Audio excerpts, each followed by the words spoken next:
new students or new candidates, let's say. You're not my students.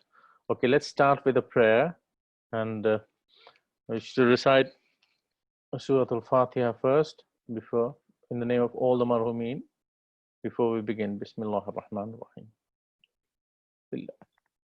Ar-Rahman ar-Rahim, Maliki yawmiddin. Iyaka na'budu wa iyaka nasta'in. Ihdina as-sirata al-mustaqim. صراط الذين أنعمت عليهم غير المغضوب عليهم ولا الضالين. بسم الله الرحمن الرحيم. وصلى الله على محمد وعلى بيته الطيبين الطاهرين. اللهم صل على محمد وآل محمد. رب اشرح لي صدري ويسر لي أمري واحلل عقدة من لساني يفقهوا قولي. صدق الله العلي العظيم.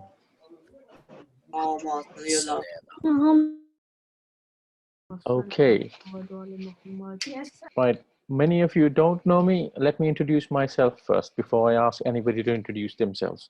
My name is Syed Imran Qaseem, and I'm one of the volunteer teachers in the Majlis Al-Ulama Europe.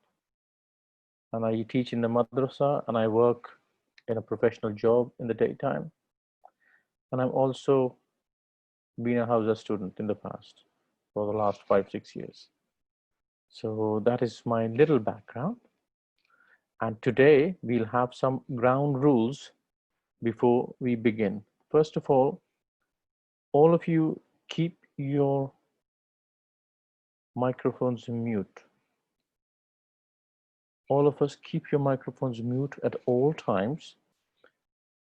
But I have this option of you all unmuting yourself to speak up when I'm speaking, or if you have a question, or if you have a doubt, or if you want to say something. Now, no shouting over each other because you can't see each other, so you don't know who's speaking at the same time.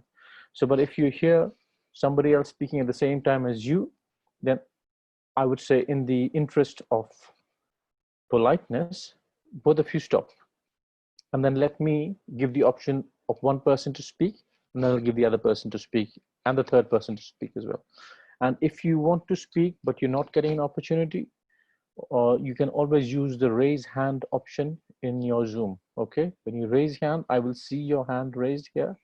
Inshallah, I will see, because I might be distracted because of what I'm going to deliver to you as a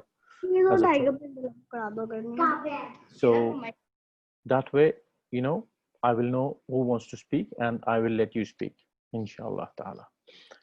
And the other thing is, this is not like a class. It's not like a classroom session where I'm going to talk and give you information, and you will listen to me. It is an interactive session, and I will ask questions to you, and I will need your input, because it's about you, all of you, actually interacting with me in this session, so that, you know, we can pick up some tips, get some new learning. Maybe I can learn something new as well from you, because you know, you all have great ideas, every one of you.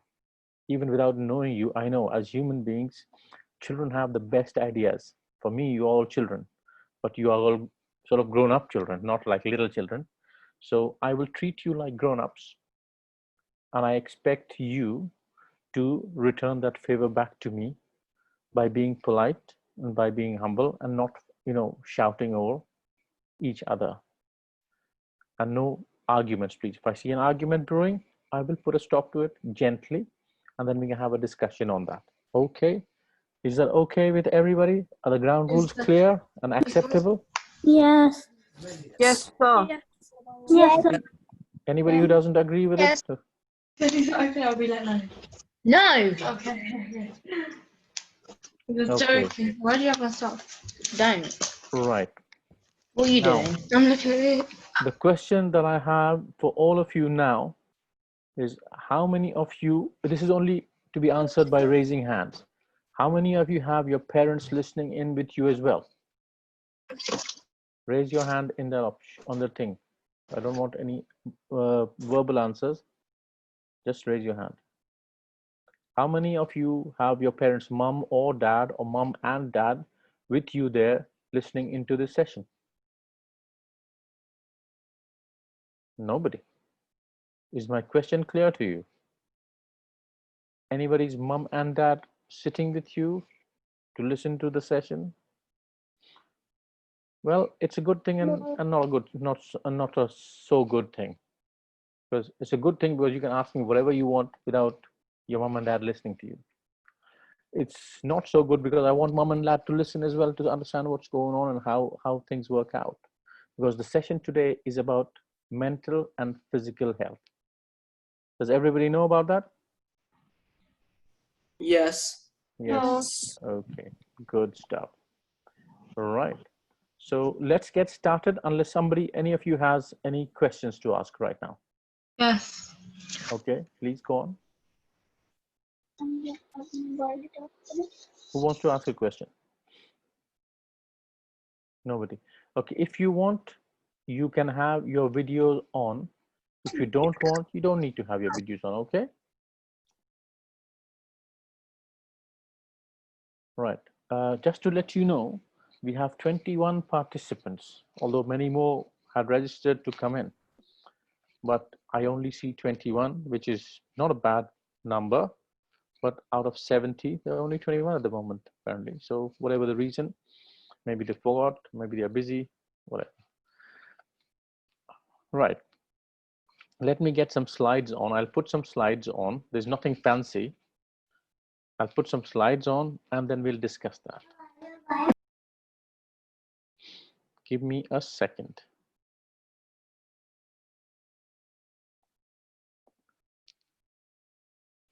Get this logistics sorted out and then we can go with it.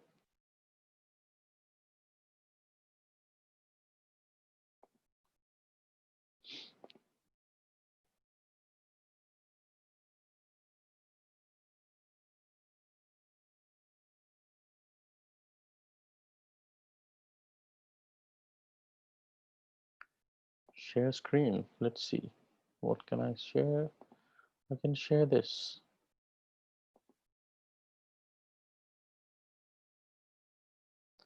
Can you all see what I've put up? Yes. Yes. Yeah. Excellent. Yes. Excellent. Now the only problem is when I run a slideshow, I can't go back into my meeting. So if I make it full screen, I can't go back to this screen of Zoom, which I need to from time to time. So, okay. Let's get right. So starting off, it's a 2-hour session. Hopefully we can have a little break in the middle so that you can have a drink or go to the bathroom or whatever. And then you guys can come back again for 5 minutes, let's say. So mental health and physical health, you all can read it. But I want to ask you all, what do you mean or what do you understand by mental health or physical health? I'm going to unmute you. Go on. Okay, Farzan, you start. So by mental health is like what you think in your brain, like the health of your brain, and like mentally, what do you think about yourself emotionally? Stuff like that. Okay, thank you. Okay, there's no right or wrong answer. Everybody's ideas are right because it's from their point of view. So you can say whatever you think about mental and physical health. Go on. Who else wants to say? Okay, Reza Naqvi. Okay, go on, please, Reza. So mental It is health about the is, mental health. Okay, It is about okay. the physical health. Hold on. Reza Naqvi only, please, for the moment. so mental health is basically like any health like involved with your brain, and physical health like anything like with like your entire body, like it's usually different, like it's like treated as like injuries and stuff like that. Okay, thank you very much. Who was speaking who I asked to stop? Please speak now. It is about the physical health of someone. It is about the physical health of someone. Okay, is that Yes. Zainab Fatima? Yes. Okay, good. It's about the physical health of someone. Okay. Anybody else? Shapara is there. I know Shapara as well. She's been my student. Alhamdulillah. Welcome, Shapara. Assalamu alaikum. Yes, you can speak. Anybody wants to speak? They can put their ideas about what do you understand by health in general. Let's ask you this way. I think mental health is to do with your emotions and your brain. Okay. Physical health is like your physique and how your bones and things are, lungs, organs are. Okay. Okay. Thank you. And what else? Looking after your health. Okay. Looking after your health. So which is what I want to know. What is health? Okay. There's no right or wrong answer. You can say whatever you feel is in your mind.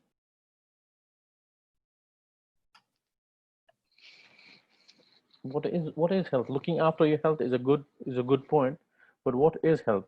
The lady who was speaking, I want to hear from her.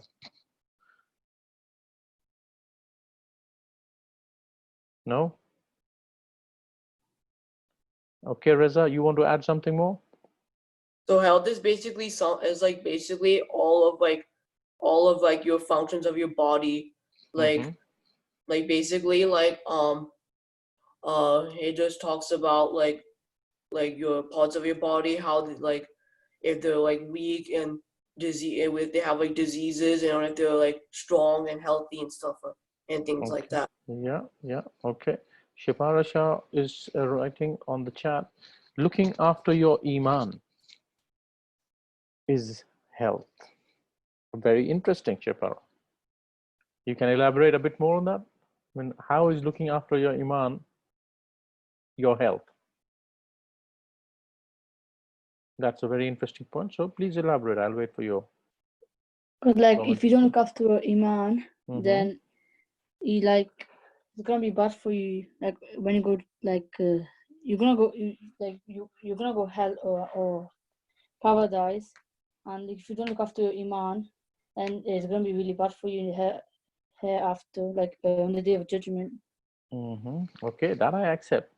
But do we have health in Judgment Day? Do we have health? No. No? You sure about like, that? We have your iman, like to support you. Like, okay. Who's speaking? Sorry, I can't see your name. Shapara. Shapara. Okay, yeah, that's fine. No, that's good. That's a good point as well. That you need to be in. If you maintain your iman, then you're going to be in that state when you go towards Judgment Day. Okay, Iman and Misam are writing, health is about keeping your fitness really good and staying content with life. Very interesting. How nice is that? Did everybody understand? Health is about keeping your fitness really good and staying content with life. Now, Shipara Shah made a point about Iman. Everybody agree with that? Anybody have a counterpoint to that, or you all happy with that? No. You don't agree with that, Zainab?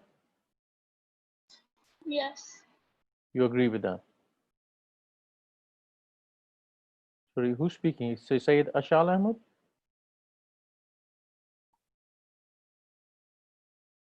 Don't be quiet. Speak. It's not something that you have to think about. So just chit chat. I'm going to be your friend here.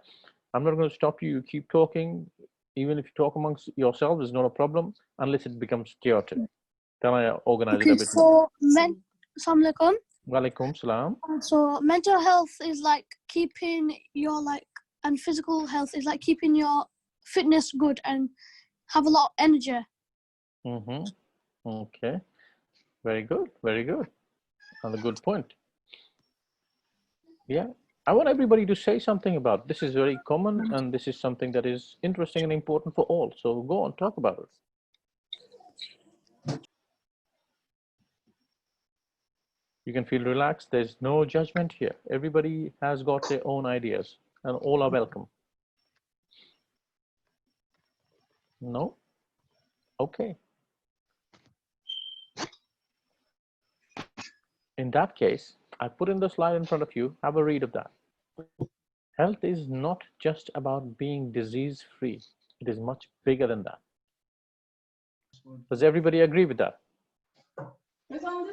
Yes. Yes? Because we consider, oh, I'm in bad health because, you know, I've got a fever. Yes, you're not in good health for sure.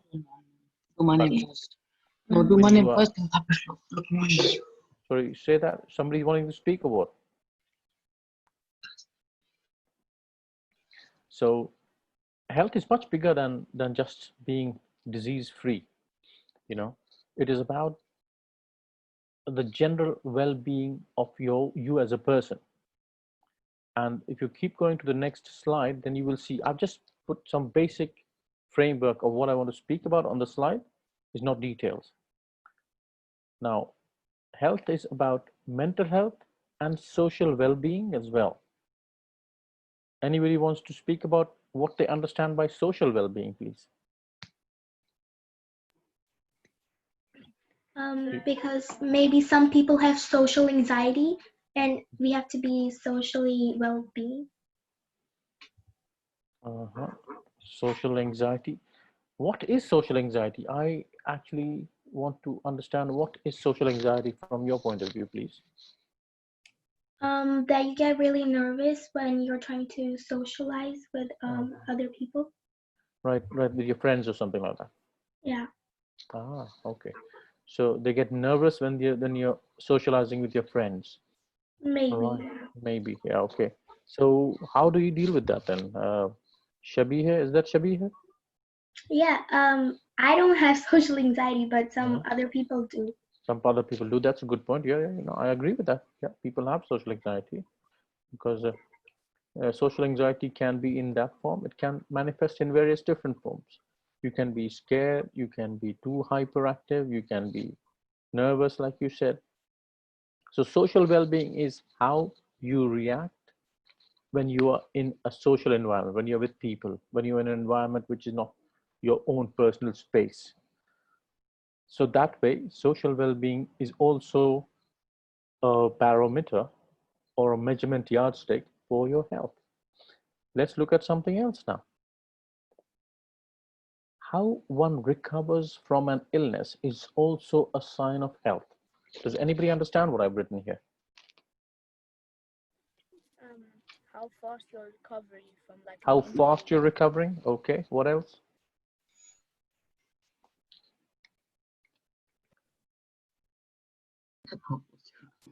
Yeah, tell me. Please speak up. Bo. Reza? So like with how like one recovers from an illness is also a sign of health because it just shows like how they recover, like if they have to take medication or if they have to take or if they just recover naturally. With like, that is kind of health, yeah. It's slightly bigger than that in the sense of if somebody has got a serious illness and they're being treated, they're being given medication and all that, and then they bodily they are now feeling well, but then they might still not be feeling confident about their health. Now, how they recover from an illness is also a sign of your health, what you've built up till that time when you felt sick. And then on from there, after the sickness, from the recovery of the sickness, then developing forward from there to going back to your normal activities that you could do before you fell sick is a sign of health or lack of health. Okay, so that is one more thing. Okay, somebody's written in chat, I'm sorry, it is a bit disjointed. Having medicine, well, having medicine, yeah, having medicine leads to good health physically, yeah. Very important to have the right medication. If you've fallen sick, do not let it fester because it can lead to even more problems. Now, then you have the factors that govern a person's health. I want to know from you all only, what are the various factors that govern a person's health? I want people who have not spoken yet to speak. Come on, this is a camp. It's not somebody's classroom session that you don't speak. You speak. It's fun. I know the slides are not very colorful and not flowers and waterfalls happening everywhere. Okay, Raza, I'll give you a chance, but hold on. Help, please? Yes, please. Can I help, please? When we eat junk food. Mm-hmm. Yeah. So yeah, Ashal Ahmed, anxiety, depression. Okay. Yeah, good. Who else? Don't say food they eat. The food they eat. Raza, you can speak now, please. Like the various factors like govern a person's health is like if they have like any underlying conditions, like if they were born with like diabetes or something like that. Those are like some factors that like govern a person's health. If they have like conditions like when they were born or later in life they get like diseases. Okay. Okay. Yeah. Hello? Yes. Hello. Who's that? Farhan? Yeah. Yes, please, Farhan. Go ahead. The people that you involve around. The people that you are involved around. Socializing. Yeah, very important point as well. Who else wants to speak? Please, I want to hear from people who are not speaking. Like your friends. Your friends, yes. And who else? People treat you. Sorry, I didn't catch that. The way people treat you. The way people treat you. Is that Batul, Raza? Yes. A very good point. And what else? Abbas is writing lifestyle. Yes, a very important point. And what else? And who else? Come on, come on, come on. It's your show. I'm just here to facilitate. We want to share ideas with each other so that we all gain with each other. And you, as I said, you all have very good ideas. So yes, come on, please. More ideas? No? The way you treat yourself, very, very important. Good one, that one. Yeah. And who else wants to speak? Gode. Sorry? What was that?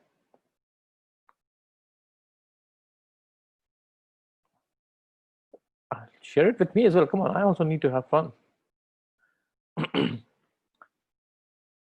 So, as you all have mentioned, there are various factors that govern a person's health. And Iman and Misum writing to me how your life is like if you're struggling with family or money. Very important. Okay, before I read out your messages on the chat, when you write to me privately, are you all okay for me to read it out with your name? Because I've mentioned your names each time you've written a message to me. Yes? Okay. Yes. Okay. Yes. Thank you very much, because I don't want you guys to feel bad. Yeah, cool. Thank you very much. So let's have a look at what the points that I have made here. Various factors. Hello. Genetics, number one factor. You all agree with that or not? Yes. Explain to me, please, how genetics affects. I want to hear from people who have not spoken. Abdul Yari, Abiha, Alia, Aliza, Bariha. I haven't heard. Maybe if a family has a diabetes, the entire family has diabetes, maybe their children will also have diabetes. Very good point. Very good point. And somebody else, how do you understand what genetics does? Hello. Yes, please. Your features, so like the color of your eye, and the shape of your nose, mouth, yeah, and your race as well, skin color. Yeah. Is. So we're talking about genetics and health. Yeah, you're right that all these genetics affects your skin color, your eye color, your facial features, your height, maybe sometimes. No, not all the time this is going to affect, but there are certain things that do affect as far as genes are concerned on all these matters as well. Let's see, somebody's written something. Danielle, genetics affects how you look, what health conditions you have or may have and can give traits that can be passed down generations. Thank you very much. That is very good. Yes, you're right. This can affect. So genetics, basically, whatever genes that you've been born with, which come from our parents and our grandparents, and even before that generation, genes are basically from our ancestors starting from our parents. Now, if there's a tendency to have diabetes, like somebody said, there's a likely chance that the offspring will get diabetes as well. That's how serious genetics can be. Hello? Yes, please. Who's that? And Farhan. yeah, allergies as well. If allergies. Allergies, okay. Allergies, yeah. Genetics can have a major impact on what kind of allergy you have or not have. Thank you very much again. So all these things are affected by genetics. Your size, your shape, what you look like, what kind of diseases you might get or might not get. Whatever you're prone to, it's defined by those genes that we are born with. Okay. Because somebody's written something as well, and then we'll move on from there. Imran Qaseem, genes are what are given to children from both their parents to show characteristics. Yes. So it is important that we all have healthy genes so that we can pass it on later on to the offspring that are coming in the next generation. So that will always help. If you want the next generation to be healthy, let's not, make our own existing genes unhealthy. Let's look at this one, environment. Okay, I don't want to hear from all the people who have spoken already. I want to hear from people who have not spoken. So please, I would only give a chance to speak to people who have not spoken. No. Who's speaking? Abiha, Alia, Aliza, Batul.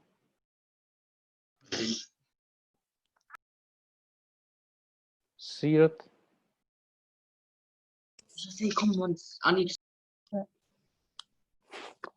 Our environment can affect our home lives. Your environment can't affect your home lives. Can. Okay, can. Sorry, it's the northern accent. I beg your pardon. Sayyid Ashal Ahmed, I beg your pardon. I just got tangled up a bit there. Yeah, it can affect your health. And Sayyid Abbas, pollution. Batul Raza says, if your environment is polluted, your health will be affected. Okay. Bas says, urban areas, gangs. Okay, that's going to be dangerous. Yalda, yes, please go on, speak. The environment you live in can affect on the way you speak and your accent. Yes, that is true. That is true. Very much so. If you live in Liverpool, you speak in a certain way. If you live in London, you speak in a certain way. Peers can affect what you think. Yes, you're very right, Sayyid Ashal Ahmed. Thank you. I hope I'm pronouncing your names correctly. If I'm not, please correct me. I would like to be correct in pronouncing your names. So you could get environmental inheritance. That is from Iman and Misam. Abbas says city life. Aliza says saving lives. Aliza, come on the mic and explain to us what is saving lives. Environment, how does it save lives? I just like to know more about that. So like if you have like a virus or something, or like someone's ill, you could like try to help them and save their life. Very interesting. Thank you very much. Reza writes, environment can affect your health because some areas are very polluted and people who live in those areas can get certain diseases that some other people in other areas will not get. Yes, very true as well. There's one, okay, Yalda, is it or Yaida? It's Yalda. Yalda? Yeah. Thank you. I was going to say your environment can sometimes depend on the way you look and your genetics sometimes. Oh, it can change genetics. Yeah, it can affect genetics in the long run, maybe. Yeah, like, good point. like for example, your height and like maybe sometimes people that dye their hairs, that's the way that they change. People that dye their hairs, that's the way they change. No, I mean like that's an environmental thing. So people want to have like a purple colored hair or something like that. Yeah, that's not passed down to them. Good point. Yeah. Very interesting. See, that's why I love talking to young people. They have some fantastic views. MashaAllah. Let's, in the meantime, take a break and say, Salawat ala Muhammad wa ali Muhammad. All of us. Allahumma salli ala Muhammad wa ali Muhammad. It's very, very beautiful listening to all of you with such bright ideas and varied ideas. Subhanallah. Now, yes. Okay, thank you very much. Now, the important thing that I've noted from all of you till now in this particular question of environment and genetics is you all focused pretty much on physical health, which is not wrong, but everybody's focus is physical health. Because why? Because we can see it, we can feel it. You know, our five senses, which we have of hearing, seeing, smelling, touching, and speaking. These are the ones that perceive physical health much more easily than mental health. Mental health is something inside a person's brain which you can't see. If somebody's tall, you recognize that. If somebody's sneezing, you recognize that because you can hear, see, feel, whatever. So I've noticed in your responses till now that everything is about physical health. How can the environment affect somebody's mental health? Speak up.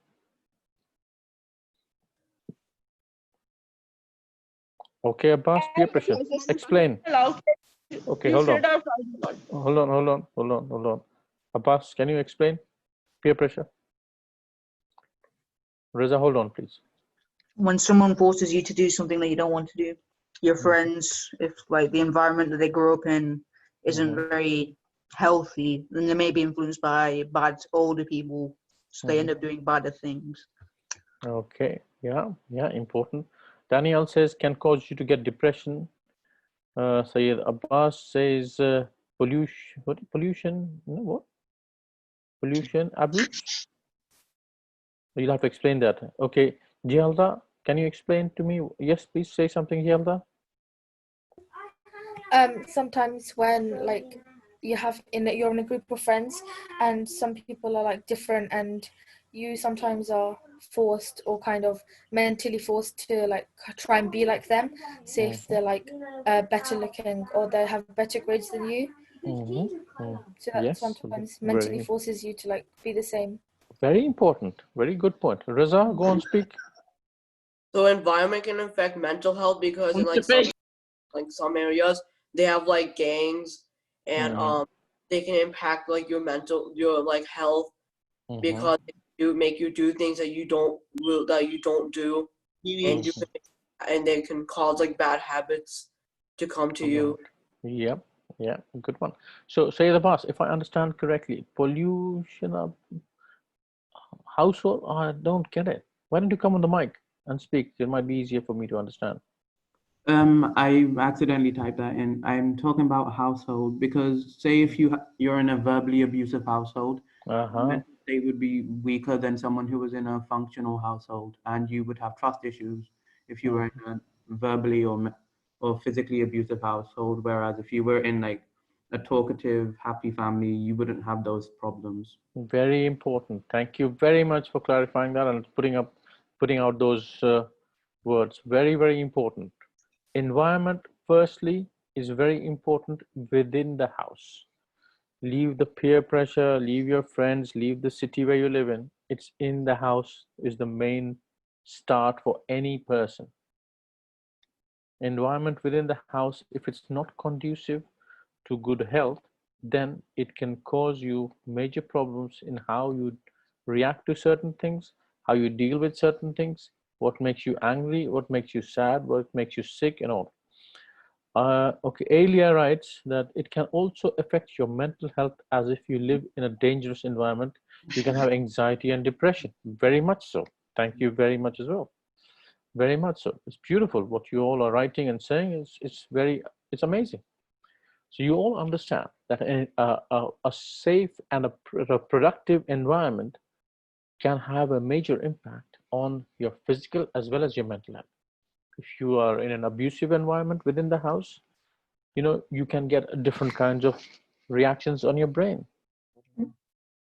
The way you deal with things is going to be totally different for somebody who comes from a smiley, happy background in a family, in a house. Somebody's always fighting.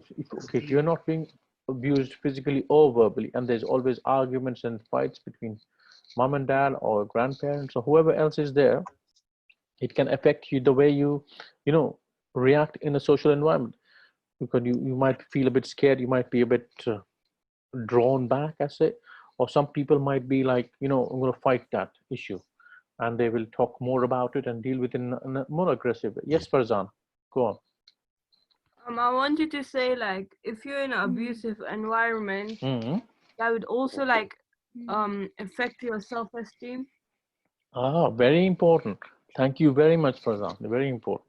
Affect your self-esteem, affect the way you deal with things, affect what you feel about yourself and what you think about others. For example, if you certain people, you will see that there's a certain pattern of behavior in the house. Constipation. Sorry. Hold on. So they'll think that this is the way you are supposed to behave, because that's what you see the behavior in the house as. And if you see that behavior in the home, then you think that that's how people behave in their homes. So that can have a totally different worldview that you can start developing. And then you have, environment of friends, the kind of environment you're around when you're in school, what kind of friends you have. Are they nice people? Are they using good language? Are they studious? Are they good at sport? Are they good at arts and crafts, acting, drama? Are they bullies? Do you feel bullied? All these are environmental factors which can impact your mental and physical health big time. Because if it impacts your mental health, you don't want to do certain things physically. If it impacts your physical health, then because of your physical health, the mental health suffers, which I'm going to talk about towards the end. Then you have education. Anybody want to say how education impacts health? Many of you have mentioned it in passing, but I want to focus on this education aspect now. Go on. Who wants to speak? Oh, let's see who has written something. Aliza, to learn new stuff. Okay. How does it impact learning new stuff, Aliza? Please explain to me. That's a very interesting point. So like if you're in school and you don't know any a subject about that, you might learn something about that subject, and then so that's a new fact for you and a new education that. So does that affect your health if you learn something new? Yeah, like sometimes depending how you do it, because sometimes you might need to learn new stuff in your life, and it's good to learn new stuff in your life.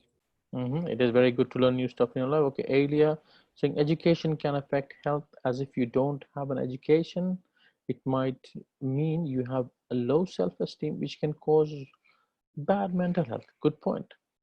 Ashal Ahmed says, if people are not confident about a certain subject, it can affect your mental health. You might feel you can't say anything. Oh, really? Very, very interesting as well. Iman and Misam saying, environment such as all the things around you which could possibly affect you. Feel low in the mood from Ashal. Reza Naqvi, yeah, go on please, Reza. Education can impact physical health because sometimes you don't know what to do in certain situations,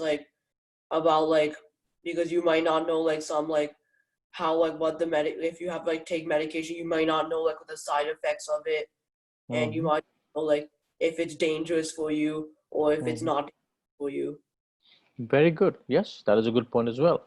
And so Ashal says, feel low in the mood. Aliza says, it's good to learn new things. It is good for you, things that you don't know. Okay. Asadain says, the facilities that you work with can play a very big role. Yes, very good as well. Farzan, yes, go on, please say something. So mental and physical health can be like affected by religion. Yeah, yeah. So education and religion, you mean? Yeah. Yeah, good point as well. So education, remember, is not just about the school that you go to.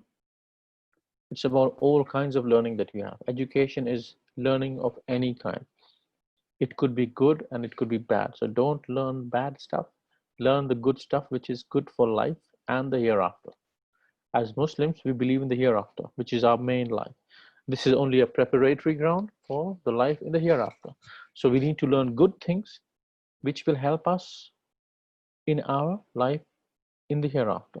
And good things, when I say the word good things in inverted commas, it can vary. What is good depending on what environment you come from, what background you come from. If you're a Muslim, if you're a Christian, if you're a Jew, if you're a non-believer, if you're a Hindu, whatever it is, it can be something might be good for something, something might not be good for example, a career in playing music. That is not something which is recommended in amongst Muslims, because it always tends to lead to some things which are not very healthy. That's how the music industry is, for example. And Islam has already prescribed that don't go into that area. That might not be very good for you. Sometimes downright haram, sometimes it is makruh, sometimes it's mubah, whether you do or not do doesn't matter. Sometimes it is mustahab, which is recommended to do, and sometimes which is wajib, which is must do, because it's so beneficial for you. Imran and Misam writing, telling others about what you have learned and also teaching them to benefit fully. Beautiful, yes. Education has a major role to play in anybody's health. Oh yes, Farzan, you have a question, go on. Like, I wanted to ask, what kind of music is haram? Okay, now I'm not going to get into the fiqh side of stuff or the jurisprudential side of Islam here, okay? But because you asked this question, because our focus is on health, basically physical and mental health. We're not dealing with Islamic questions today. I know you've been my student, so you know that we can discuss all this, so that's not a problem at all. But any music that takes you away from Allah subhanahu wa ta'ala, that has the potential to take you away from Allah subhanahu wa ta'ala, is not allowed, which is most kind of popular music that you hear. Yeah. Aliza Zaidi says teaching people new stuff. That is all very good points. Is there somebody who has not spoken? Can you raise your hand, or has not written? Ismail, Nabiha Abbas, Rayat Asif, Sirat Fatima. Haven't heard from you. Sayyid Haider.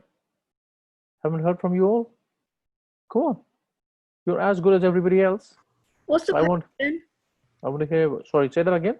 What's the question? The question is, how does education affect your health? If you do too much, or if you have too much, then you can get stressed. Or if you have too much education, you can get stressed. Yeah, if you have too much work. If you have too much work, as in from school, you mean work, homework and all that stuff. Yeah. Yeah, good point. Good point. You can get stressed. So how does that affect a person if you get stressed? People will get angry a lot and annoyed at people. Yeah. Very good, very good. Okay, let's hear from Nabiha. Yes, Nabiha, you can always put the raise hand option on there instead of typing that, and I'll call you to speak. Yes, Nabiha, go on. Nabiha Abbas. In school or at an institute or anywhere, we learn that health is very important. So this thing is from education. If we have good education, we know that what is good for us and what is junk and can not, which and can help and can harm our health. Very good. Very good point. Yeah, good education, we can know that what is good for us and what is bad for us. Very good. Aliza writes, you might get a headache if you work too hard. Okay. How interesting is that? I don't want them making you work too hard if you get a headache. If you get a headache, no, don't work that hard, please. You're very right there. Extremely important point. If they make you work too hard, it's not going to work. I'm sorry, your health comes first. You work as hard as your health allows. Yes, Farzan. So I wanted to say, like, because of education allows people to have like the right mental mindset. For example, like it is compulsory to learn about the world war, so like it doesn't happen again. Like World War I and World War II. They want to like tell us how bad it was and what things happened, so that nobody like in the world has like the mindset to start a world war and do the things that happened in the world wars. Okay, very good point. Abiha writes, it will impact you in your daily life, such as learning how to read medicine history. Very good point. Somebody else had also said this, and yeah, very good point. Yeah, education basically makes you aware of everything that is around you. Not everything, at least most things. The attempt is there to make you learn most things, so that you are well equipped to deal with life as when you go out and have your responsibilities. As children, our responsibilities are lesser, but as adults, when we have our own life to manage, then our responsibilities are a lot more. So it is important, extremely, extremely important. I can't stress this enough, that education is given top priority when you're young. There's nothing like not learning. As Muslims, we have an obligation to learn, girls and boys. And if anybody says anything to the contrary, please do argue with them politely and say, no, education is important for everybody. Whether it's primary education, secondary education, doesn't matter. Religious education, whatever. And if you can't, then please send them to me. If it's your parents, your uncles, aunties, grandparents, whatever it is, please send them to me. So I'll have a chat with them very nicely. Because education, I lay extreme emphasis on education of girls and boys. Iman and Misam write, education promotes peace and justice in all the hardships and poverty of world like Yemen, Syria, and Iraq. Very, very interesting point. I'm going to ask you all a question here. Based on what Iman and Misam have written, that education promotes peace and justice in all the hardships and poverty of the world like Yemen, Syria, and Iraq. Now, I know you all are young people, like maybe 15 years at the maximum, 16 years at the maximum. But do you have any idea how many people had master's degrees, let's say, 50 years ago and now? Roughly. I don't have the numbers either, but I'm just asking you to guess. Were there less or more 50 years ago compared to now? Sorry? They were less. There were less? There were more in the past. Is that who's speaking? Hassanin? Yeah. Yes, you think there were more in the past and then they are now. Okay, somebody said it's less in the past and more now. More or the same. More or the same. Ashal says less. Aliza Zaidi says 2000. Where did you get that number, Aliza? Please explain to me, Aliza. Come on the mic, please. There's nothing to laugh about. Aliza? It might like there might be loads of people have issues and stuff, so maybe more like maybe at 2000. I'm not sure. Okay, okay.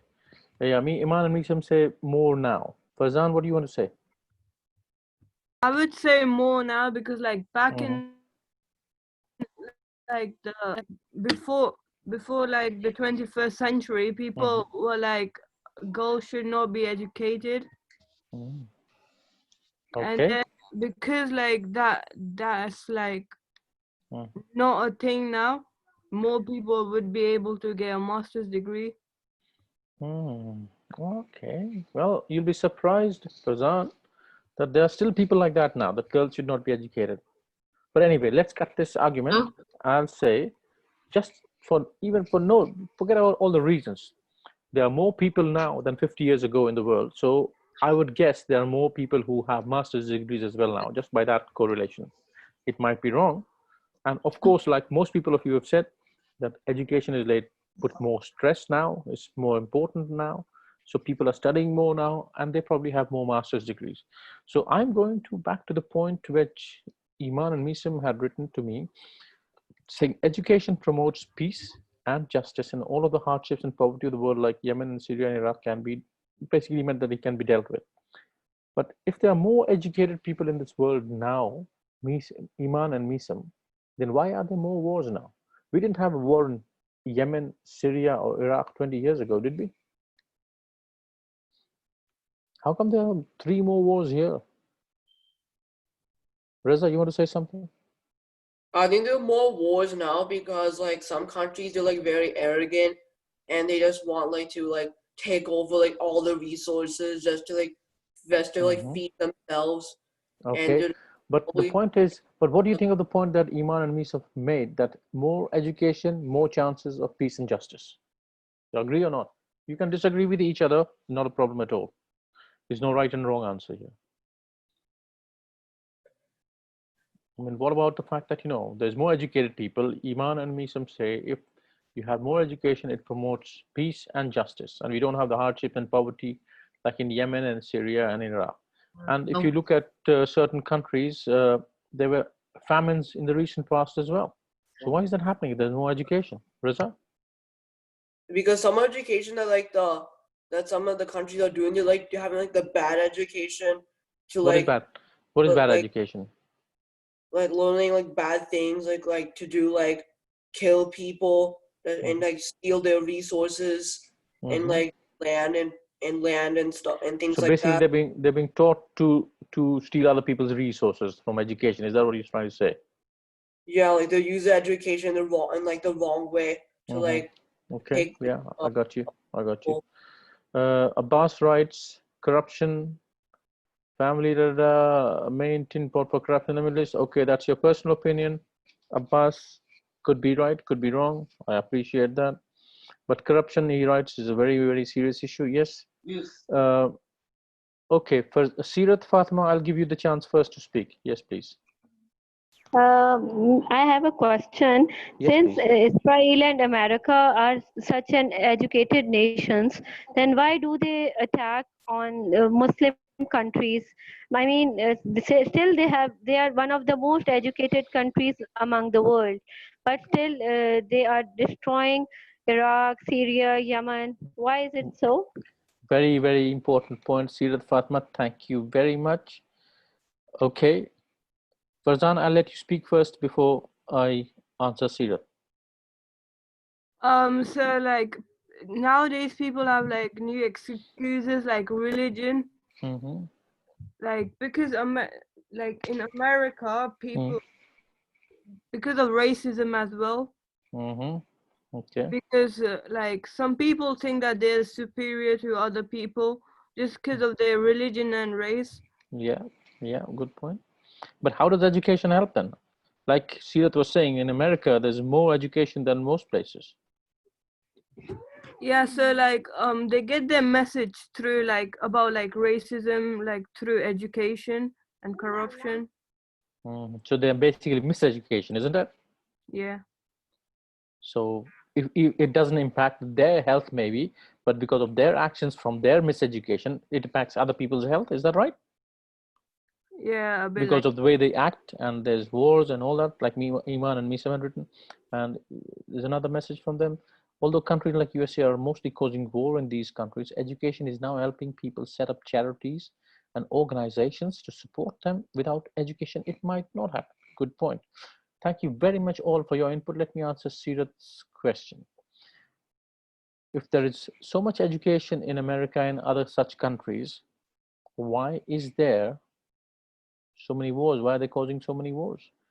There's important point which I want to make a distinction here for all of you. Education and literacy are two different things. You might get degrees, you might be an expert in physiology or physics or biology or English literature or Arabic or whatever. That is perfect, that's good to have. But education in values is the one that changes people. If your values are incorrect, if they're not good values, then one will end up behaving in a different manner with whatever kind of degrees they have. So don't confuse education and literacy. What you go and study in school is basically getting book knowledge. They don't teach values in school nowadays.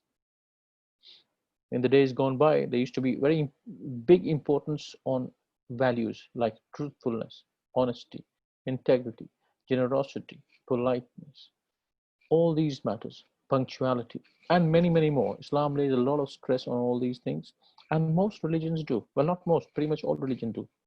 So I'll tell you something, Sirat, answering your question still. The question that you raised, very serious question. Why are people so educated and still creating wars? There was an American philosopher and writer by the name of Mark Twain. Anybody heard of him? Anybody heard of Mark Twain? No. No. Okay. So this goes to show that obviously not many people read books here. That's unfortunate. That's the sign of our 21st century generation, that many people don't read books. Mark Twain was...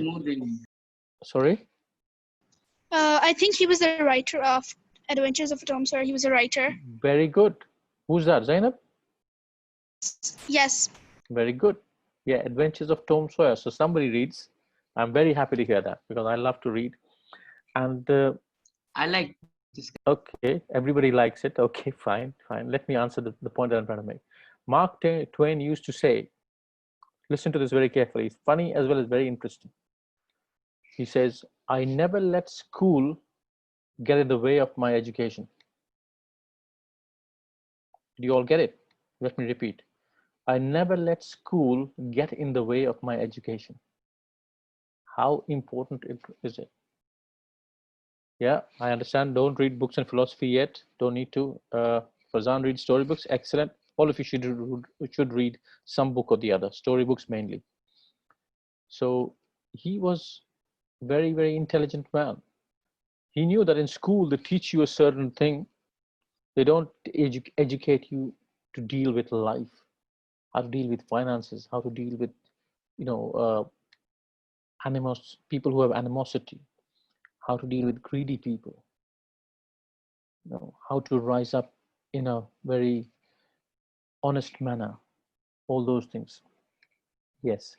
So that is just something I wanted to say, that if you're going to school and if you're doing well in school, you might be very good in that subject or many subjects, but you might still not be educated in your values, which should not happen. Values are taught from philosophy and religion. I read Harry Potter. Yes, very good. I don't mind if you read that. Listen, if you read books, you read Harry Potter today, maybe you read something else some other time. But inculcate the habit of reading. Reading makes leaders because it broadens your vision of the world. It increases your worldview. But that's a totally different topic altogether. We're talking about health here. So, but we got digressed because Asirat had asked a question. Okay. So we'll put an end to that one now. So this was education. So you all agree that education can have a serious impact on health of people. If they have good education, they can have a situation where, they can deal with many things. Like many people said, reading history of medicine and what you're taking and what you're not taking and all that stuff. Employment. Now you all are young people, but employment has an impact on health. If you have good employment, you can make a little bit more money, then you can get better food, you can have choices. But if you don't have good employment, then it might mean that you don't have many choices. You got to be sticking to the bare minimum. Now, this is the financial aspect of it. But employment, if you're going there working somewhere which is too stressful, where you're always being pushed to work harder, work more within that particular time and achieve more, that can cause a setback on your mental and physical health as well, because you'll be working more and more and more, and then you won't get time for relaxation and all that. So employment is not something that is directly related to you, but employment for you is working on your studies, working on your health, working on your religious aspects. These are your employments. So you all are supposed to be very busy in this day and age, because young people are the building blocks of beautiful buildings. Now you see a beautiful building when you go to central London, and you see just the beautiful building. The foundation that was set up for that beautiful building is the most important thing, and that is where you are now. And as time is passing by, your time to build the foundation is reducing. Okay, hold on a second. Thank you for clearing. Okay, sir, you're very welcome. Okay, so now it is important to set your foundations right. So your employment now is to set your foundations strong and correct. You could have a strong foundation, but might be incorrect, and it'll be like a Leaning Tower of Pisa, like that. Have you seen the Leaning Tower of Pisa or seen the pictures of them? Yes. Yeah, I have. Yes. Okay. Yeah. So we don't want your foundations to be strong but tilted like that, an angle. No, we want to be straight and firm. So no wind, no storm can make any problems for you, or you can deal with the problems. Let's put it that way. So it is very important to have that. Okay, yeah, thank you. So employment for you at this moment is about being firm in what your responsibilities are. Let me deal with the next aspect. Now you take a break. And then you go to relationships. You all have mentioned in various other topics that we discussed till now in the various other slides that relationships are very important, whether it be parents at home, grandparents, friends, teachers, school, madrasa, wherever. Would anybody like to add something on how relationships affect health? Maybe one or two people? Somebody who's not spoken. Batul, Raza? Hello? No, Raza, your chance is gone now. Your chance is going to come later. Huh? Batul? Hello? Yes, Fazan, hold on, not now. Aliza says being kind in relationship, very, very important. Being kind helps. Batul, I'm calling Batul, but she's not responding to me. She's not even writing nor speaking. Batul, you there? Danielle, I haven't heard from you in a long time. Say something. Come on, this is your show. You make this virtual camp a virtual camp. Otherwise, it's only me talking. There's no fun. Okay, I'll let Raza speak, and then I'll let Fazan speak. Go on, Raza. So relationships can impact your health, because like if you have like bad relationships, like if you have like bad friends, if like a family that always fights with one another, it can cause serious mental problems, and you may act like different, like may act like bad to other people. And if you have like good relationships, you may act like good to other people, and you'll have like good friends and a good family. Good, thank you. Farzan, you wanted to say something? Go on. I wanted to say, like, if you have like bad friends, like they will do bad things and like pressurize you to also do it, but you don't want to, and you know, like inside your head that that it's wrong, but still you will be forced to do it. Well, very, very important. Okay, thank you very much for the contributions. I'm just going to read out some messages that have come in. Okay, Danielle, you must have known the question by now. We're talking about relationships and how it affects the health. Sirat writes, good relationships affect mental health. Yes, very important. Hasanain writes, the friends that you hang out with and how they treat you affects your health. Very, very important. Batul Roza has written, relationships affect your health because if you have unhealthy relationships, it can change the way you act with people. Very good. Hassan again, right? Your friend's actions, example, if your friend smokes, drugs, bullies other children, yes. So you see, you all know how relationships are important. However, the most important relationship is at home. If your relationship is not very good with the parents, then it can cause an issue. Okay? Parents have to treat children, which is why I wanted parents to be in this camp as well, because parents have to treat their children with a lot of love, a lot of understanding, and children have to listen to their parents. If you listen to your parents, you know, you have a good chance of going far ahead. because children, normally parents have the best interests of children at heart. Daniel writes, your relationship can affect you and bring you down the wrong path. Yes. Nabiha Abbas writes, bad relationships create anxiety. Very important. Thank you very much. It's 1907 now. I'll be back at 1912. If you want to go around and take a little break, please do now. I'm going to turn the video off and mute myself, and I'll be back in 5 minutes time exactly, inshallah. Sallu ala Muhammad wa ali Muhammad. Allahumma salli ala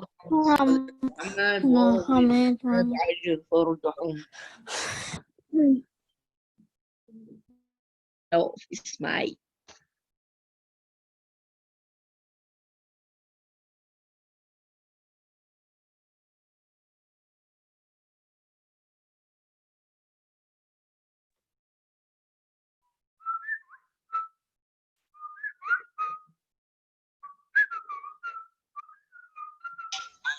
Excuse me. Wait, we can see who that is.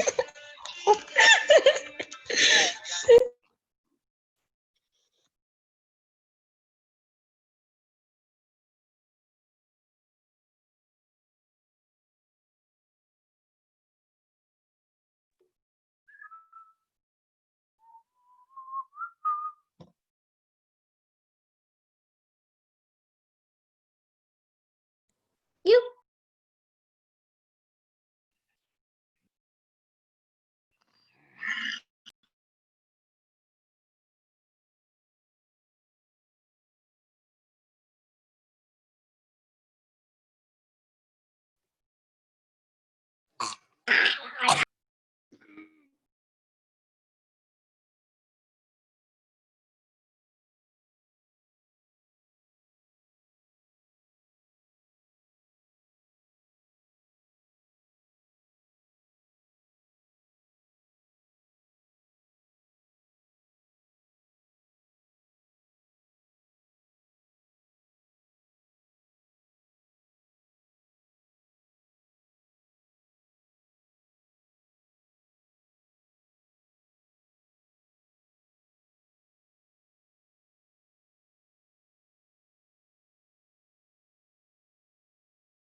Bismillah ar-Rahman ar-Rahim.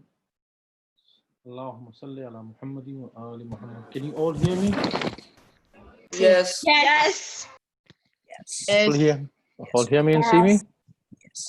I can hear you. Oh, you can't see me? Yo. Yeah. We can see you. Okay, say ठीक है. Mashallah, constipation. What? Okay. Somebody is speaks a lot. Okay, is this somebody has asked a question here? Where did he go? Tahira Kazmi. Is it addressed to me? I did say where I went. I got myself a cup of tea.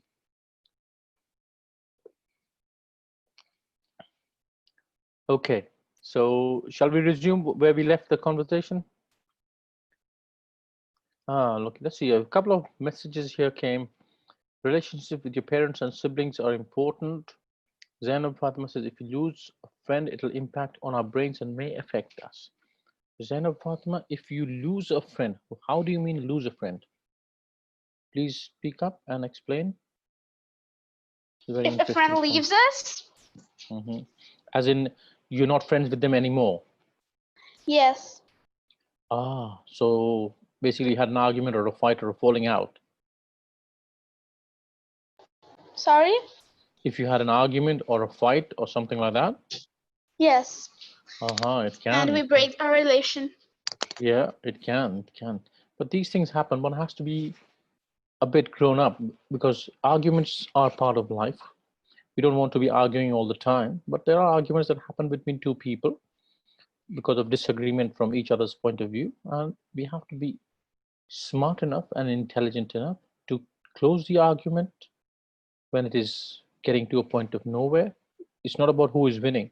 Even if you might be winning, you can close the argument just for the peace of mind. Shelda, yes, you want to say something, please?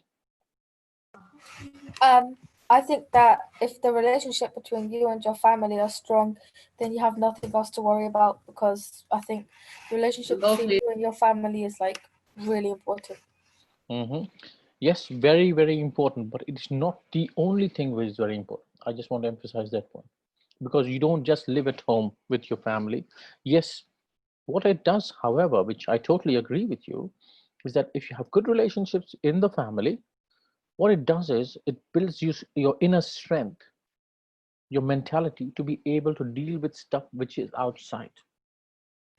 Yeah, that's like what I in meant. school, a lot in the playground, at work environments, all that. Alisa Yeah. Zaidi says, being kind to your parents and family, yes, very important. There's no question that children should not be kind to their friends, to their parents and their family, brothers and sisters. Abbas Raza, are you still there? Abbas? Oh, he's not there. Okay, right. So let's go to the next point. Relationships are important, as we said. These things all impact the health and well-being of ourselves, mental and physical. When I say health, I don't just mean your body looks fine, you're fit, you're running around fine, don't have a temperature. No, mental and physical health, because we can't see mental health. You can only understand it if you pay attention. Now, next point I'm going to is very important. Good health practices. Can you all see that? I think you all know the answers when I ask you the question, what are good health practices? You've got 2 points written down there on that slide. Healthy diet, a healthy exercise regime. Yeah? Are you all there? Are you going to sleep, all of you? Yes. Excellent, excellent. Yes. So, okay. 1 minute, I'm coming to you. All your questions and comments. Okay, thank you, Danielle. Reza, you want to say something? A good health practice is like you should be happy all the time, because when you're happy, you like do like you do like things that you normally do, like good things. Because when you're like stressed out or angry, you do things that you don't usually do, like bad things. Okay. You should be happy. It's a very, very loaded word. How do you become happy? How do you stay happy? I'll come to you, Zelda, just a second. To be happy, you just do things that you like. Listen to your parents, because your parents will always give you the right thing to do. Because if you disobey them, it can harm you later on in your life. And if you obey them, it can help you in life. Thank you very much. Okay, Yalza, you want to say something? Having good health practices was also mean like having motivation in yourself, because that like kind of helps you to keep up your healthy diet and your like daily exercise. And because sometimes you do it for like a few days and then you just give it up. But having motivation like helps you and helps keep going. So yes, very important. Very, very good point. Tahira Kazmi, you had raised your hand. You can speak up, please.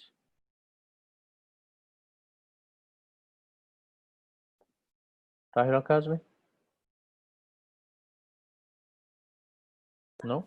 So I think so to stay happy, there's you should not be disappointed in yourself, because disappointment is like your life is meaningless, and like you should always like have motivation to do something. Very, very good Like point. disappointment, I mean like you feel like your life is meaningless to you, life doesn't take you anywhere, in the end you just have to die. That type of thinking is disappointment. Okay, very good point. Very good point. You can't even open a pen. Aliza wanted to say something? Aliza? I can't hear you, Aliza. If you're speaking, I can't hear you. But all good points. Right. Let me speak about this. Something very important that is on my mind. I want to ask you all a question. And I want answers only by the raised hand option from there. would you say that your parents love you? Only with the raise hands question option. Be frank. If your parents don't love you, be frank as well.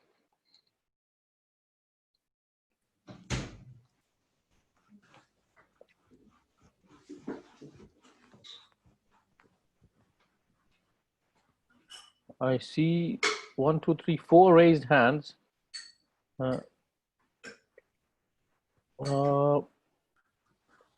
Shelda, I didn't ask you to unmute. I just muted everybody.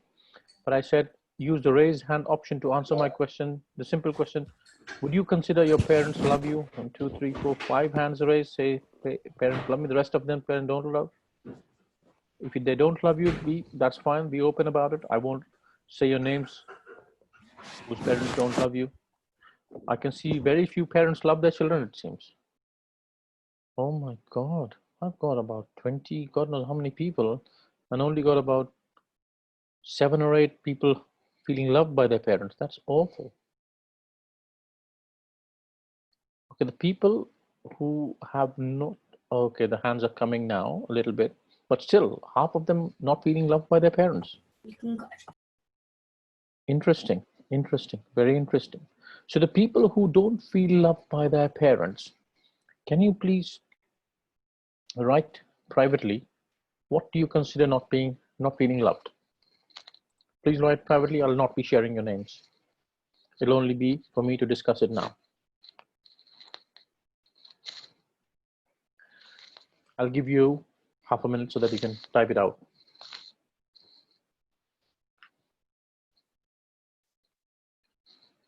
Oh.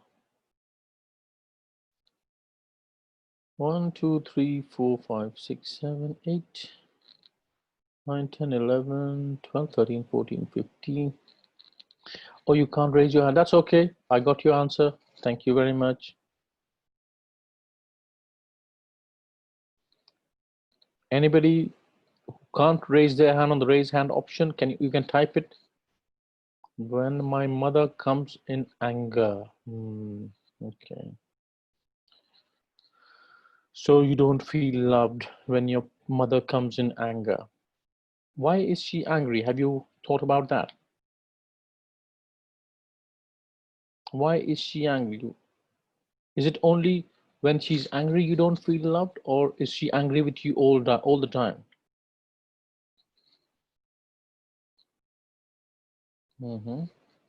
Yes, you will feel down, because moms, when they get angry, then you will feel down. No question about it. Dealing me as a social life person. I didn't get that. Please explain to me in detail. Dealing me as a social life person? Very important point raised by somebody here. Kids mostly feel misunderstood. Is there a valid reason for that or not? Yes, you love them very much. I know you should all love your parents a lot. Listen, parents are also people. They get angry sometimes, but I'm sure parents love you as well. You know, they have different ways of showing it. Sometimes they want you to behave in a certain manner, which you don't, and they get angry. Sometimes it could be that, you know, they've had a tough day outside and they're angry. Sometimes it could be your own fault. That's why they're angry. So, inshallah, it is not something like dealing me as a stranger more than a family. That is not right. That is harsh. Okay. Why do your parents get angry? Then buy me toys. Because parents also are people, and they feel guilty at times that they got angry at their beautiful child, whether it's the son or their daughter, and they want to compensate by buying you something nice or something like that. No, the reason I asked is because I would expect all of you, not most, all of you here, to have a decent, loving relationship with parents, respectful. Parents love you, they get angry at you, love you, get angry at you, love you, get angry at you. That's okay. But if they always are angry, they treat you like not part of family, that is quite serious. That is something that I'm worried about. But the reason I raised that point is not to find out whether your parents love you or not. I would like to find out, and yes, you can talk to me, madam, or separately, which is a very important issue that I want to understand a bit more. The reason I raise this point is that, you know, we are brought up in a certain manner where parents buy us. They take care of our food, the clothing, the school, the whatever, you know, buying toys. Even if they get angry, they'll try to make up by buying you good food, the one that you like, or toys, or games, or whatever it is. There are some children in this world, and I know them, by the way. It's not just, I'm not making it up, I'm just not reading it in storybooks. There's some children in the world that are mistreated by their parents. It's a very different thing. Mistreated by their parents in many ways. And their upbringing, the way they will react to you, is going to be totally different from the way, you know, you will react to something, because they don't know any better. That's how they know. They probably know a bit more violence. They don't understand appreciation. If you appreciate them, they will be strange. What does he want from me? That kind of an attitude. Now, so it is important for you as growing up people to not think that your model of the world in the family, which is caring, generally speaking, and loving, generally speaking, maybe sometimes angry, many times angry, but still generally speaking, you're protected, is not just the only model that exists in society. What happens is that people who have a sort of let me call this by using the strong word called a privileged family. A privileged family means there's a reasonable amount of love, care, and protection, and your needs are taken care of. So if you are in that privileged position, to understand that many children are not. Maybe in your classroom, it could be in your mother's side, it could be on your playground, they might not be. You know, you might be playing video games with them, they might not be in that position. So sometimes going out to play or playing on the internet is just an escape for them, for such children sometimes. And when parents mistreat them, their model of the world is totally different. They don't know, you know, when you try to appreciate them or give them gifts or something, because they've never been given gifts. They've never been, you know, no parent has held their hand properly, or they put their hand on their head or something like that. So I'm just trying to make you aware that these kind of children exist. They exist, and they might be very close, in a close environment with you. So be very compassionate with people is my point that I'm trying to make here. Be very compassionate with people. Now, healthy diet, everybody knows about what they should eat and what they should not eat. And also they know about healthy exercise regime. You need to have a good exercise pattern to make it a good health practice. Just eating good food is not going to help in the long run. It is very important, but you need to complement that and supplement that with a healthy exercise regime. Then you have healthy coping mechanisms. You know, because life is about difficulties and challenges. So you need to have healthy coping mechanisms. What are these coping mechanisms? These coping mechanisms are basically the family unit, your mom or dad or both of them, who you are close to, whom you can go to when you have a problem or a challenge that you're facing, or your brothers and sisters, or it could be your teachers, it could be your friends in school or in madrasa, whatever. Somebody is there. Yes, sweets are bad for your teeth, very much so. So yeah, so it is important that we have healthy coping mechanisms. So then healthy relationships, you already discussed that. It's important to have healthy relationships, which again helps in your health. Generally, we have discussed it to death, how important healthy relationships are. So let me go ahead, and I want to try and finish this in the next half an hour or so, but it seems like we are having a good discussion and we're not going to be able to finish it. So we need to understand health psychology. That is one thing which I found out in my reading for preparing this session, that I'm not a psychologist, right? I deal with a different kind of stuff in my work, nothing to do with psychology or counseling, but I have trained in certain aspects of these things. read the stuff that I've written. How and with what my being is affected. My being is affected. It affects my physical health and my mental health. That is what health psychology is. Did you get that, all of you? Yes. Yes. Yeah, whatever affects my being is not my body only, it's my soul, my spirit, because we have a metaphysical and a physical existence. We have a soul and we have a body. So my being includes both. And anything that impacts my physical, anything that impacts my being affects my physical and mental health. I want you to pay attention to this. So you can't actually treat somebody in isolation just by looking at their face or the way they talk. You should know why they do behave the way they do. And if they do behave in a certain manner, then why? Should I be like them? Or should I strive not to be like them? What can I do to make them better? Or what can I do to make myself better? You know, so these things are very important. For treating people's issues, you need to know their health psychology, not just their physical symptoms. Does he have fever? Is his liver functioning well? Is his blood count okay? All that is fine. That's only one aspect of it. There could be other things. Check your health behaviors. In health psychology, we need to check health behaviors. Now look at it. What are they? These are very important things.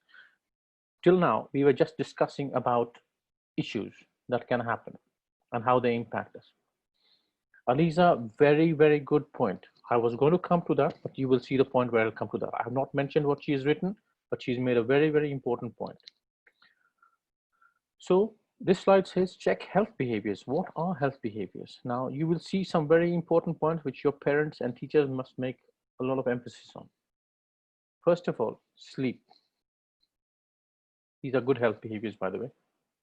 Regular bedtime, devices off. Raise your hand if you love to go to bed with your mobile phones and your headsets, listening to something. Raise your hand, quick. Sorry, I can't hear you. Please repeat. I said, raise your hand if you take your mobile devices with you to bed to listen to something or watch something. Raise your hand there. Quick, come on. Raise your hand option there.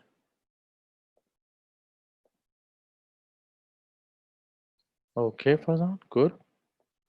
Am I seeing it correct? It's Aliza takes a mobile. Daniel takes his mobile. Nobody else takes his mobile to bed. Wow. Have I got some really good people? My father uses it. I do! Which one is that? Who was that? I do. See, now we're getting hands up now. So it is important to not have mobile phones for, they say, half an hour before you go to bed. I do, but I listen to a door before going to bed. Yes, I got you. Thank you. Yes. Thank you very much for all those who participated in this little thing, because it is important to get good sleep, which is why you should not be looking at, videos when you're in bed. And you don't have a mobile, okay, that's even better. You don't need one at the moment. So devices of no moving lights in the room. When I say no moving lights, no TV. No TV playing, some action happening, lights flashing, all. That's not good for sleep. Even if you fall asleep, your brain is not resting. And it's important how much you sleep. In your age group, at least 8 hours. Not more than 8.5, I would say, and not less than 7.5. Optimum sleep time is 8 hours in your age group, with healthy exercise and healthy diet. Yeah, the what are very harmful? The rays R-A-Y-S. The rays are very harmful. Yes, that's true. And whoever doesn't have a mobile is good.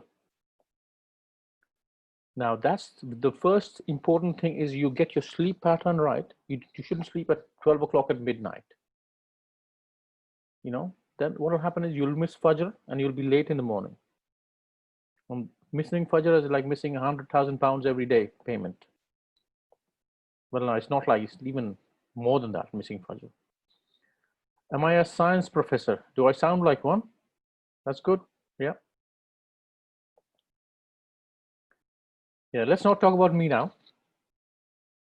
To answer your question, no, I'm not a science professor, but something similar. So once you sorted out your sleep, then the next most important thing is what you eat and drink. The Quran chapter, Surah Araf, which is number 7, ayat number 31, the translation I put here, eat and drink and do not commit excesses. Indeed, he does not love those who are excessive. Who is he here? Allah. Allah. Yes. Allah. Very good, all of you. Allah. Yes, very good. Yeah, I know you all know. Just want to make, just draw your attention to it. So eat and drink, whatever you want to eat and drink, which is halal, is good, but do not eat too much, because I like something, I'll go on it, a binge on it. Then you fall sick afterwards. That's not right. This is from the Quran. Eating is very, very important. You need to eat at the right times, on the right things, not excess. And then there's a hadith from the Rasulullah sallallahu alaihi wasallam. Don't indulge in overeating, because it would quench the light of faith within your hearts. How serious is that? It will quench the light of faith within your hearts. It will stop the faith. It can affect faith, because you eat too much, you feel like bloated, you can't pray, all that stuff. And the more you eat, the more you want to eat. It's important that we eat, the right amount at the right times. That is why we have fasting as a way of detox. Nowadays, people are having intermittent fasting fads and all that. They don't eat for 14, 15 hours and they eat the rest of the time. I can go one slide up, of course, Iman and Misa. No gelatin. There's definitely no gelatin. Which slide do you want? Is this one? Iman and Misa? Okay, cool. So, yeah. So the hadith says that you should not do any excesses, otherwise it'll quench the light of Iman in yourself, of faith. Anything you do in excess is harmful. Anything, not just food. So very important to eat right and eat not too much. People don't die that much of not eating as they die of eating. Balanced diet also. Balanced diet, very important. We're going to come to that in a minute. Farzan, good point there, that there are people out there who don't even have enough food to survive. Yeah, that is definitely there. But in this case, in case of your health, it is important that you don't eat too much, even if you like the food a lot. When we come to the next point, we've done this. I've moved the slide again. If you want me to go back to the slide, I'll go back again. Oops. Okay, sorry. Let me see. You should not eat because sorry, Iman and Misam, are you okay with the slide that you wanted, or you want me to go back again, or what is it? Can you speak on the mic, or you just want to type on text? This one you want? Allah. Which one do you want? For the back? Okay. This was the slide previously. Check health behaviors. And then I came to this one. And then I came, okay, what is he writing now? Go down, okay. Okay, this one. This was the last slide, wasn't? Yeah, okay, cool. So important to have these things, when we talk about being Muslims, it's not just how much we pray that makes us Muslims. It's all these habits that make us Muslims. It's not just one thing. A Muslim is a package. It's a package deal. It's not one thing is there, the other thing is not there. It's ethics, it is law, it's behaviors, it's faith in the heart, and the way we practice our faith, all that comes in. Okay, I'm moving on to the next slide, please, if you don't mind. Is that okay?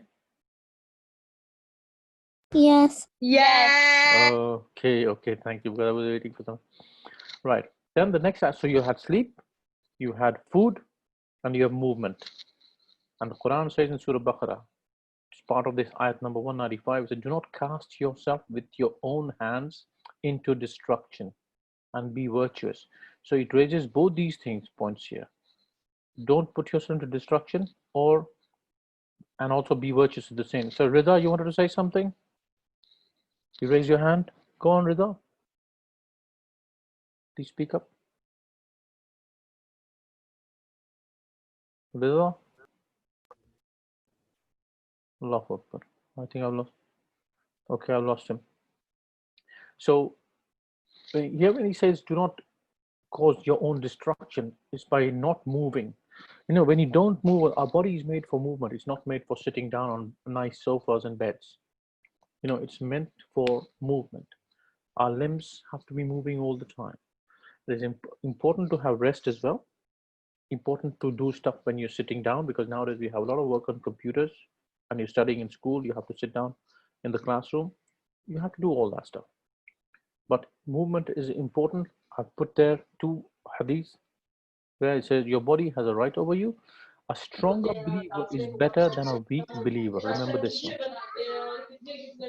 Okay, sorry, I'm going to mute Zainab because the noise is coming from there. So a stronger believer is better than a weak believer. Do you see that? Do you see that? Yes. How important it can be? Now, we are all waiting for Imam Mahdi alayhi salam to reappear, right? And he will need strong people to help him in his mission. He is not sure because his followers are not ready. We're not strong mentally, emotionally, and physically. Here we are talking about physical because we're talking about movement. Movement is about physical, keeping our body. Hello? Okay, please, all of you mute yourself. I muted you all, but somebody's unmuting themselves and there's noises coming. So, excuse me. So, yeah. So, we need, Imam alayhi salam needs strong believers who can do stuff, who can use their hands and legs to, you know, work for his cause. It is very important that we are strong in our body and in our mind. Now, when I say strong, I don't mean that you all become bodybuilders. You know, I don't want muscles ripping from here and there. Okay, if you have them, good. You work for it. But strong means you should have good stamina. You should be fit and healthy. You should be eating the right food. You should have lots of energy. And then you have this last bit here, which says risky methods. What are risky methods? Risky methods are bad sleep, bad food, junk food. You know, from now on, after this session, I don't want any of you going to McDonald's, to KFC, to Burger King, whatever. No junk food. Maybe once in a blue moon. Yes, Aliza, you're right. No junk food. That's very, very important. And I was just going to say something who had written somewhere. Okay, don't not brushing your teeth before going to sleep is one of the most common ones because your teeth can go bad if you don't take care of them. And remember, the teeth go bad, it's very expensive. And one tip I'll give you, which my dentist had given me, he said, if you massage your gums after every time you brush your teeth are not going to go bad. What happens with age? You're young right now, it doesn't matter. As long as your habits are good, your teeth shouldn't go bad. But if you massage your teeth after you brush, then you put your gums in the right place, because a lot of people brush their teeth like very hard. Some people don't. So whenever you rinse your mouth, just lightly massage your gums. So apparently what it does to the gums is that it puts them in the right place, and you don't have things like receding gums from your teeth as you grow older. And so the teeth are held in the proper place. Otherwise, the gums will recede over time if you don't take care of them. Because our foods are very bad. Lots of processed food happen, and processed foods are not real good food. They're not very good for your teeth, generally for the body. Okay. Aliza says, what happened if it's your birthday party and your birthday? Okay, so basically you're trying to say that if you have a birthday party, then what? Can you not eat stuff? Yes. The important thing is that people who host birthday parties should engage in providing wholesome food, not the variety of the junk food. Yeah, you can have good food, good sweets as well, but sweets, of course, you have to be very careful about, because one of the biggest things for teeth decay is sweets, and if you don't clean them after that. See that Fatma says drinking water right after having a meal. Yes, but not too much after the meal, because you don't want to fill up your stomach, like bloat yourself up with too much water after a meal. I mean, the recommendation from the Prophet alayhi salam, Allahumma salli ala Muhammadin wa ala Muhammad, is that you should divide your stomach in 3 parts. One is for food, one is for water, and one is empty. If we do that, then after the meal, we won't have people burping like crazy because they've eaten pretty much okay, full. And whatever space they had, they put water in there. Now there's no space for air. So now the stomach is tight. And the air needs to come out of it to give more space. And that's why you get that bulge. And you get that bulge generally over a period of time as well, because muscles get weaker, because our bodies are like machines. They get weaker. And when they get weaker, the muscles are not strong enough, so the stomach starts to hang out. It could be your neck muscles here. It could be anyway. The skin becomes a bit less supple. Sorry. Okay, what 3 things is it? Okay, divide your stomach into 3 parts. 1 for food, 1 part for water, and 3rd part empty. Yes, Nabiha Abbas, you're very right. You should eat sugary foods in a limit. Don't eat too much sugar. Oh, Zainab Fatima. Well, officially our time is finishes at 8 o'clock, which is 14 minutes from now. But if you have to go to sleep, then please go. I didn't realize you were in Pakistan, my dear. Sorry about that. But yeah, we start at 6 o'clock for 2 hours, 8 o'clock. So 6 o'clock here is 10 o'clock for you, and it's now nearly midnight for you. I understand you should be sleeping now. So yeah, if you have to go, go. Don't worry about it. Inshallah khair. Okay, we'll see you next week again, but it'll again be the same time, 6 to 8. What if someone makes you cake? Yes, you can have it in moderation. When I say cake, nowadays they cut pieces like big slices, like size of this. Don't have that much. I'm also guilty of that. I'm liking something, I'll have an extra piece, which is not that good for my health at my time. So it is important that you start building your blocks now. As I said, it is time for building the right foundations now. By the time you're 20, 21, the foundations are there. Whatever kind of foundations you built, they're there. And that's why it is important at your age to build yourself physically, mentally, emotionally, psychologically, whatever it is you call it. This is the time to build it. And then you have this slide, which is going to be very interesting. Risky methods are expectations. Let's discuss expectations. Anybody want to talk about expectations? What it does to your health, and what is it actually? Maybe if you expect something and it doesn't come true and you don't achieve all your goals, you can become depressed. Very good point. Okay. Anybody else?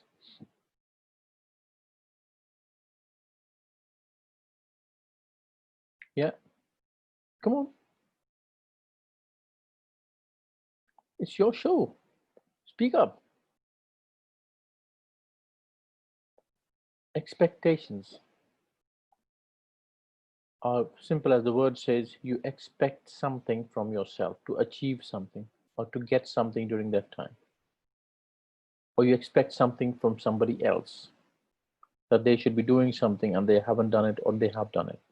You expect something from your friend, something from your mom, something from your dad, something from a teacher, anybody, brother, sister, whatever. When expectations are not met is where the challenge lies.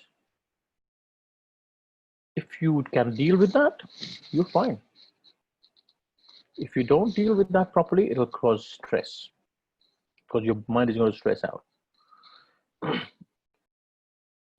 Try not to get stressed. Yes, very good. But the thing is, expectations will lead to stress.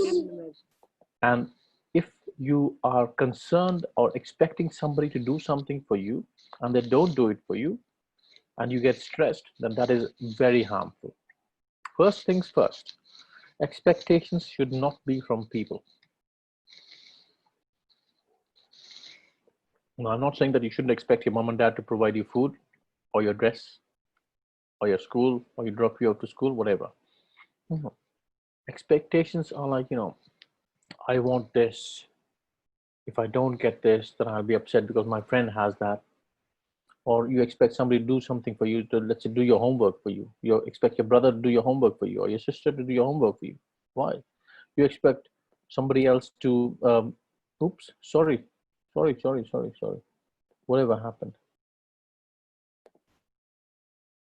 Oops. Can you all see the screen again? Yes. Okay. Yes. Thank you. Now, expectations which are not normal. Yes. Okay, thank you. Which are for you to do it yourself, but you expect somebody else to do it for you, and then they are not met, then that is not right for your sake.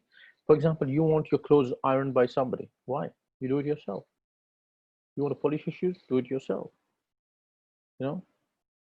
Things like those. Don't expect your friend to help you out with your homework. And if you agreed to meet up somewhere and he didn't turn up or she didn't turn up, then you will be upset or stressed. Why? They don't like me, whatever. So expectations can make you mentally disturbed, maybe. Not totally disturbed, but yeah, it can affect your well-being, so to speak. And you expect something from somebody and they don't do it. Now, if the stress is too much, it can lead you to depression. Now, depression is a strong word. What I'm meaning here is that you become sad and upset and get a hangover for a long, long time.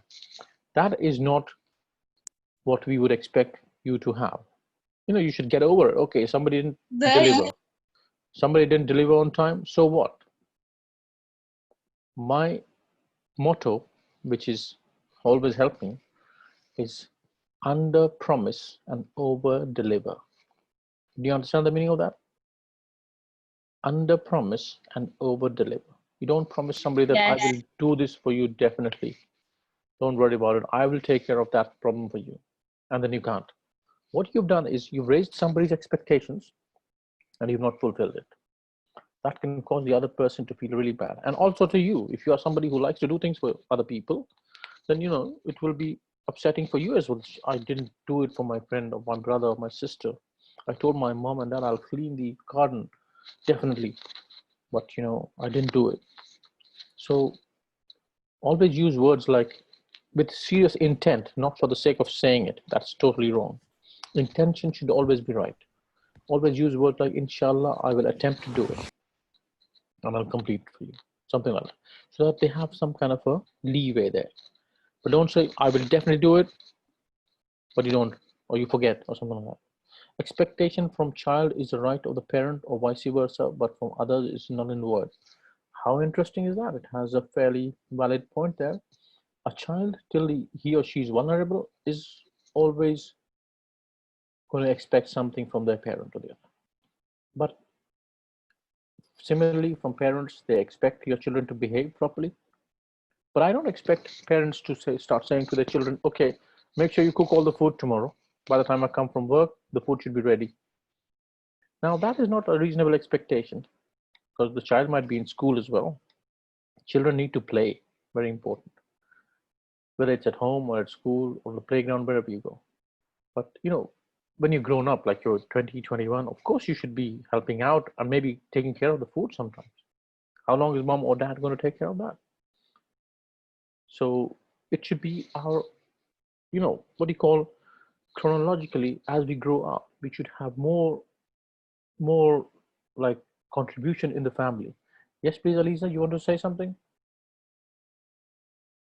Somebody raised their hand and they've dropped it. Okay, that's fine. So expectations are always the reason for you to be unhappy. Just remember this one. Whoever it is, if your expectations are not met, whether they are correct expectations, or reasonable or unreasonable or whatever, if they're not met, you'll be in a bit of a bother. And that is what you need to deal with so that you don't get affected by it. This finishes at 8 p.m. in 6 minutes time officially. And the important aspect here, I wanted to share some scientific stuff as well before we go. Having fun, somebody raised this, having fun at the expense of someone is called bullying. And having fun behind someone's back is called backbiting. Both are haram in Islam. One of you had written down in the comments, don't make fun of others. Never, ever do that. Even if he's your friend or she's your friend, because you are having an impact on their thought process. Don't get affected by things like what people show on Instagram or Facebook or all these Twitter or whatever it is.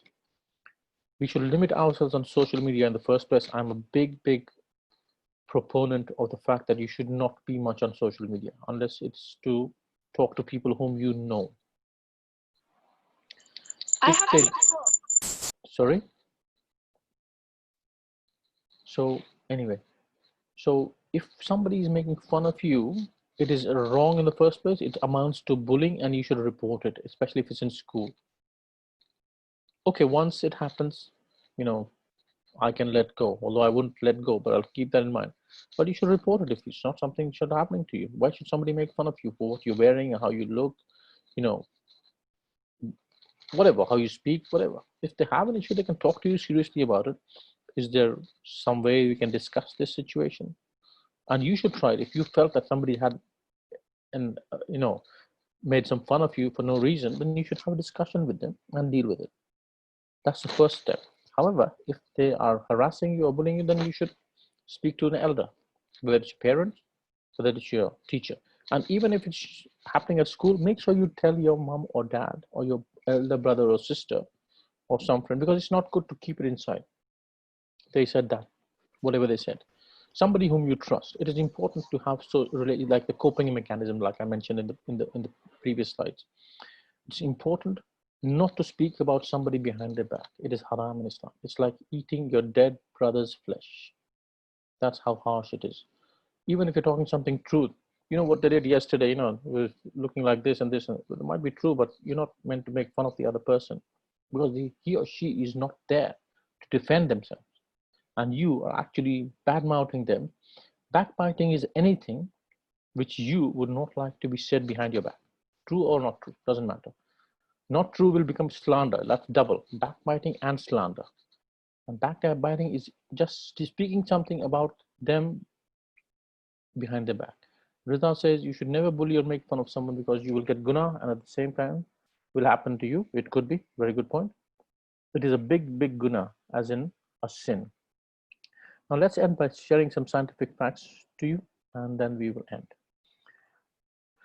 Research shows exercise is important for physical and mental health. Helps grow new cells in the prefrontal cortex. I don't know if you've studied the brain yet, but on the forehead, if you look at the camera, look at me, this part inside your head is where the prefrontal cortex of the brain is. And on the temporal side, there's another one term used here, and it's called the hippocampus of the brain. These are very important. Prefrontal cortex is for decision making, attention, personality.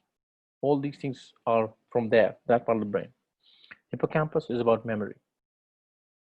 So if you do regular exercise, you help to grow more cells in these two parts, and they obviously, you know, help you. It is, you know, decision making, like if you knock a cup and how quickly you react to it by holding it. Those kind of things are like this, helping you in decision making.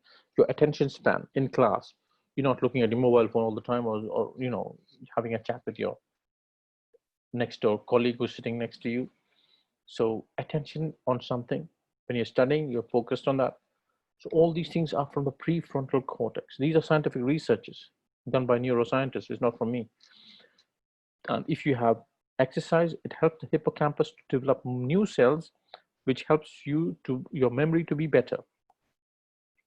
So these are things that you can do, and it helps to reduce the chances of long-term brain diseases like Alzheimer's, like dementia, and all these things. You need to exercise regularly. it is very, very important that we exercise regularly. Now, what is regular exercise? I would say anybody who walks for 20 minutes, not just strolling, like taking. Keep healthy. Yes, exercise. Exercise. I'll be talking about specifically about exercise.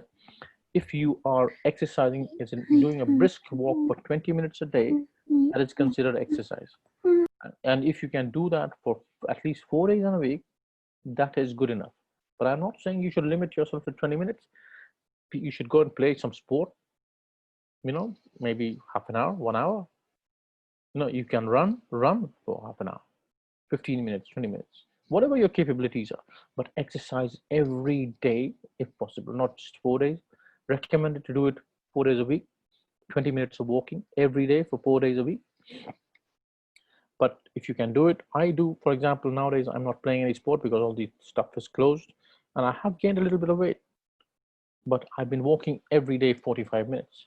It's all upon your capacity, because you need to keep yourself active. Yes. Thank you very much for all your attention and all your discussions. I'm very, very pleased with all the discussion that you did. If you have any questions, if you want to discuss anything, it's your free time now to discuss. Or if you want to go and we close it, recite aloud salawat and we can close it. Whatever you want to do. If you want to have more discussions, I'm happy to discuss with you. Salawat ala Muhammad wa ali Muhammad. Allahumma salli ala Muhammad wa ali.